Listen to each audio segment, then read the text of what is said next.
Hey, what it do, sports world? It's me again. The Winner Circle podcast with me, Ray Diggs, is here, y'all. Where passion meets performance and champions are made. I'm your host, Ray Diggs, bringing you the energy, the insight, and the mindset from across the world of sports. From the locker rooms to the big stage, this is where the real ones talk and legends rise, and the motto stays the same. Winners will always win. The Winner Circle podcast with me, Ray Diggs. We are here and we ain't going nowhere.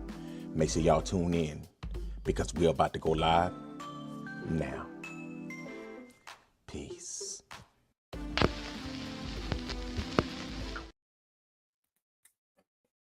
Hey, what it do? And welcome to the Winner Circle podcast, man. Hey, listen, I want to talk about, it's not going to be a long podcast. I just want to talk about the WNBA right now and why Angel Reese and Caitlin Clark is bigger in the WNBA than A'ja Wilson, even though she's clearly overwhelmingly better than both of them.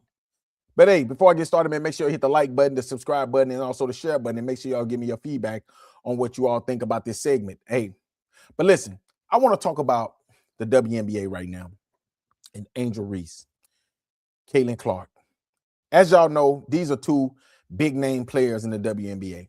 When these two players came out, they was hot commodities. They were supposed to be the Larry Bird and Magic Johnson. But the hype, they haven't lived up to the hype. They haven't lived up to the hype because I don't think they was as good as people thought they was in college.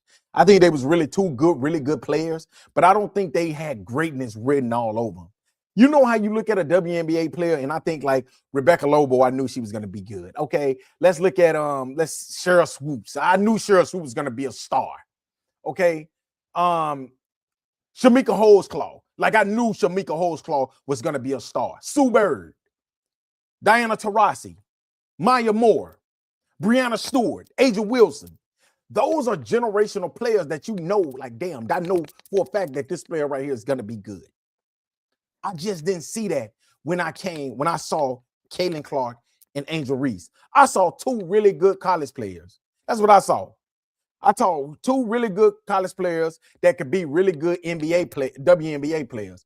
But I never thought that they was generational. You know how like I said, you can look at a player and say, that's generational. Like when I look at UConn players, I say, besides, when I look at South Carolina players and UConn players, when I look at South Carolina players, I think that all they do is just lay the ball up. When I look at UConn players, they're bigs. They can actually shoot the ball. When you go back to even like Taurasi, you know, you go back to what's her name? Breanna Stewart. Like they all can shoot. Like they can shoot three. They can step out and shoot the three. South Carolina players can only just lay the ball up. But I'm not gonna get on that right there right now. When you look at A'ja Wilson, man, let's just look at A'ja Wilson's stats. 23, 10, and 3. That's elite. Angel Reese, 13, 12, and 1 assist.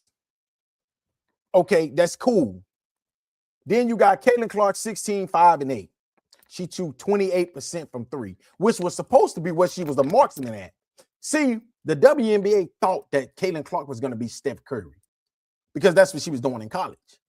When she was in college, she was basically the Steph Curry, the female Steph Curry of college basketball, shooting the half-court shots. You know, the long threes, but it hasn't transitioned to the WNBA.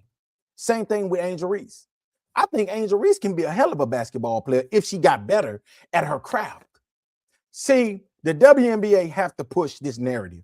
I told y'all, they wanted Angel Reese and Caitlin Clark to be the Magic Johnson and the Larry Bird. I mean, the Magic Johnson and the Larry Bird of the WNBA, and it's just having transition. These two are just basic players. Like they're just basic. You cannot tell me really one thing that neither one of these players do great. They just do everything just a little bit good. Caitlin Clark, she can shoot. Oh, she's okay. She can dribble. Everybody say she can dribble, but she lead the league damn near in turnovers, and she had like another 5 or 6 turnovers yesterday in her first game. So I think it's going to be another one of those years where she lead the league probably in turnovers again. Yeah, she might average 8 assists. She might average 9 assists. She might even average 10. But if you're averaging 10 assists and you're averaging damn near six turnovers, how good are you? Same thing with Angel Reese. Angel Reese had like 5 or 6 turnovers yesterday as well. She also missed a lot of shots. But the only thing people see is she had 11 points. She had 14 rebounds, which was 7 and was offensive rebounds. So I'm thinking these right here could have been her own miss. The WNBA want them to be, they push this narrative over instead of saying, you know what, we're going to build our whole franchise and say that Angel Wilson is our best player. We are going to push her as being the face of this league. I don't think they do that. I don't think that the WNBA does that. I don't think they push her as being their best player. I think they're okay with her being their best player, but they don't want to push her like saying like, okay, how Nike is pushing her right now. They want to push Angel Reese and Caitlin Clark as being their face of their league. When I think that honestly, this thing is going to run out. Because if they don't continue to get better, if they don't get better this season, I give them next season. If they're not better next season, I think that the aura is going to start going away. I think that the people is going to be like, yeah, they ain't it. Because once you turn about 26, I guess as a female, you know, coming into the WNBA, you already played 4 years of college. But if you 4 years into the WNBA and you still haven't reached that level, I don't know if you're going to ever reach that level.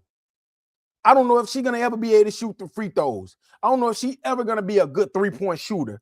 I don't know if Angel Reese is ever going to be a good dribbler. I think she's only going to be just a rebounder and a person that shoot ugly layups. But people sit here and say that you hate, oh, you know, you're hating on them. No, y'all criticize the men just like how I'm criticizing her.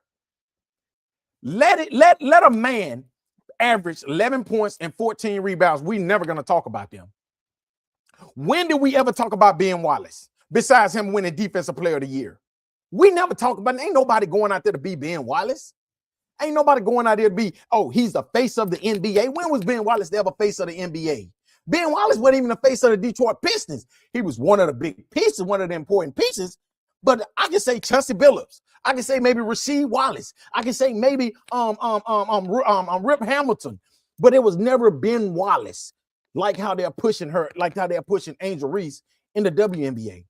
They're pushing Angel Reese as a rebounder to be the face of the WNBA. Like, what the hell kind of face of the NBA do y'all want? Like, honestly, when as a male, Nikola Jokic averaged damn near 12 rebounds a game. We don't talk about his rebounds. We talk about his scoring because he averaged 30 points a game, because he averaged 10 rebounds, 10 assists as well. We don't talk about rebounders when it comes to the NBA. Think about Andre Drummond. When the hell did we ever try to push Andre Drummond to be the face of the NBA? Because that's what Andre Drummond did. He'll give you 10 points and he'll give you maybe 13, 14 rebounds. When have we ever said that Andre Drummond, that guy is the face of the NBA? That's why how I know that the WNBA is trying to push a narrative. They saying, oh, she got 50 double-doubles. Nobody gives a damn about double-doubles, dude. Especially when it's 10-10.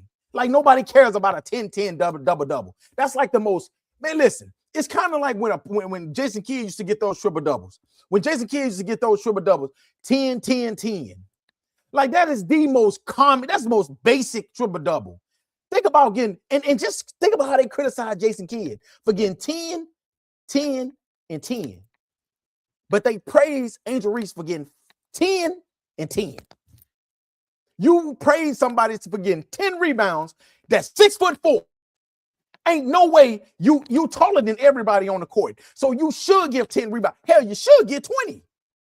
Now, if she go and she averaged 15 points and 20 rebounds, now that's something that you could be like, that's her. She's really doing good. But you averaging 13 points and 12 rebounds, it's nothing to, that is Andre Drummond numbers.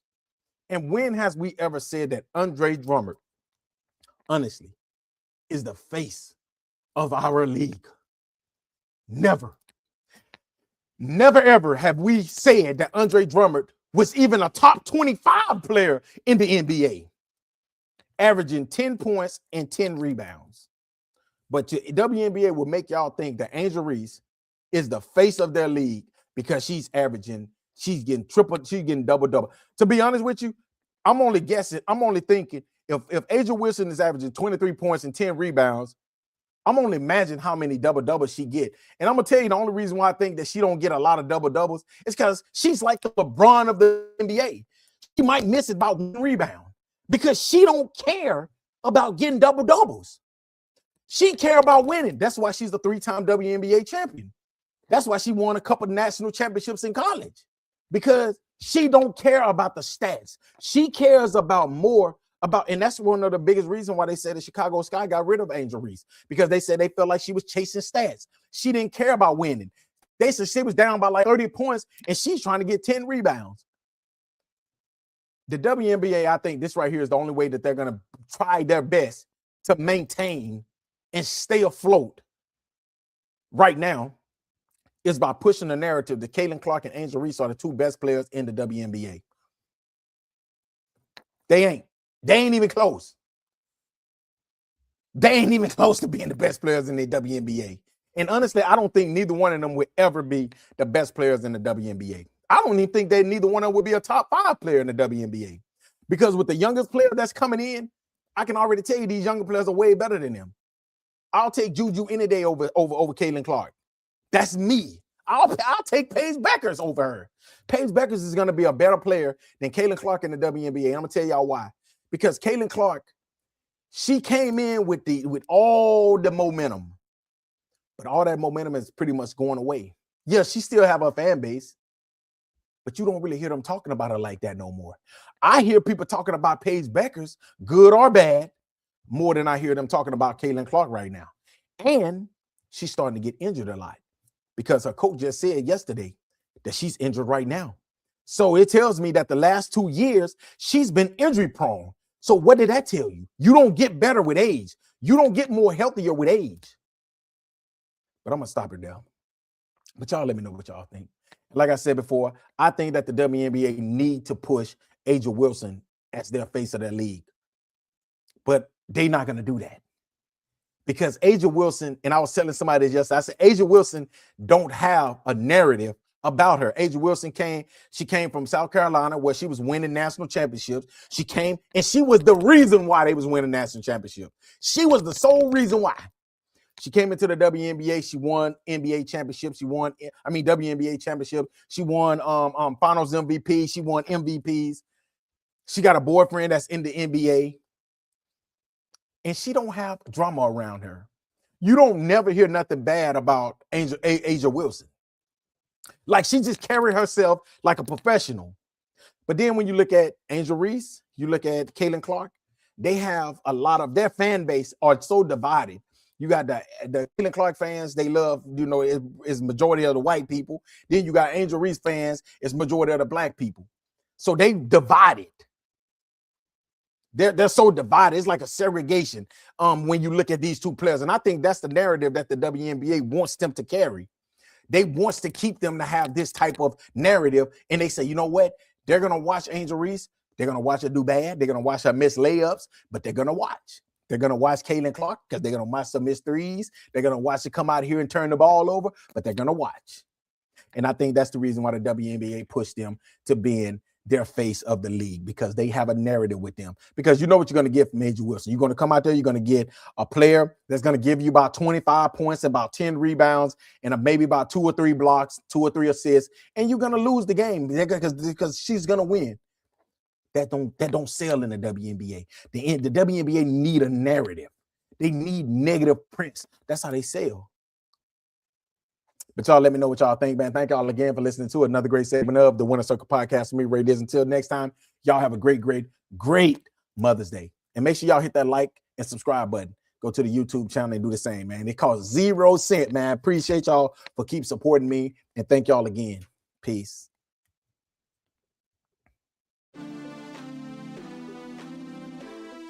Mr. Diggs, we're on in 5.